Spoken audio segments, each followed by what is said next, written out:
തൃശൂർ കുന്നംകുളത്ത് KSRTC ബസ്സുകൾ കൂട്ടിയിടിച്ചു. അപകടത്തിൽ 20ഓളം പേർക്ക് പരിക്കേറ്റതായി പ്രാഥമിക നിഗമനം. അപകടത്തെ തുടർന്ന് കോഴിക്കോട് തൃശൂർ റോഡിൽ കനത്ത ഗതാഗതക്കുരുക്ക്. നടരാജ് പരശുരാമൻ വിശദാംശങ്ങൾ നൽകാനായി. നടരാജ്, ഇത് എപ്പോഴാണ് സംഭവം? വലിയ അപകടമാണോ? ഈ പരിക്കേറ്റവരുടെയൊക്കെ ആരോഗ്യനില എങ്ങനെയാണ്?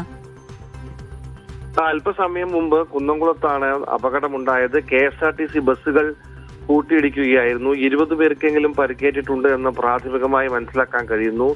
നഗരമധ്യത്തിലാണ് അപകടമുണ്ടായത്. മുന്നിൽ പോയിക്കൊണ്ടിരുന്ന ചെങ്ങന്നൂർ സൂപ്പർഫാസ്റ്റ് ബസ്സിന് പിറകിൽ കോഴിക്കോട് തിരുവനന്തപുരം റൂട്ടിലോടുന്ന KSRTCയുടെ സ്വിഫ്റ്റ് ബസ് ഇടിക്കുകയായിരുന്നു എന്നാണ് ദൃക്സാക്ഷികളിൽ നിന്നും ലഭിക്കുന്ന വിവരം.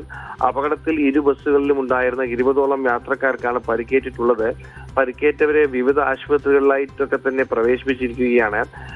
ആരുടെയും പരിക്ക് ഗുരുതരമല്ല എന്നാണ് വിവരമെങ്കിലും 15ലധികം ആളുകൾക്ക്, ഏതാണ്ട് 20ഓളം ആളുകൾക്ക് പരിക്കുണ്ട് എന്നുള്ളതാണ് ഏറ്റവും പ്രധാനപ്പെട്ട കാര്യം. അപകടത്തെ തുടർന്ന് കോഴിക്കോട് തൃശൂർ റോഡിൽ കനത്ത ഗതാഗതക്കുരുക്ക് ഇപ്പോൾ അനുഭവപ്പെട്ടിട്ടുണ്ട്. വാഹനങ്ങൾ മാറ്റുന്നതുൾപ്പെടെയുള്ള കാര്യങ്ങൾ നടക്കുന്നതേ ഉള്ളൂ.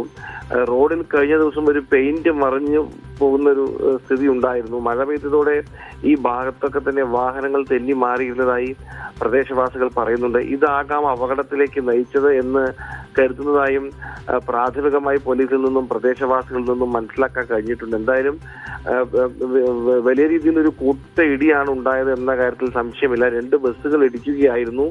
മുന്നിൽ പോയിരുന്ന ചെങ്ങന്നൂർ സൂപ്പർ ഫാസ്റ്റ് ബസ്സിന് പുറകിൽ കോഴിക്കോട് തിരുവനന്തപുരം റൂട്ടിലോടുന്ന KSRTC സ്വിഫ്റ്റ് ബസ് ഇടിച്ചു എന്നാണ് ദൃക്സാക്ഷികൾ അറിയിക്കുന്നത്. ഏതാണ്ട് 10 കൂടിയാണ് അപകടം നടക്കുന്നത്.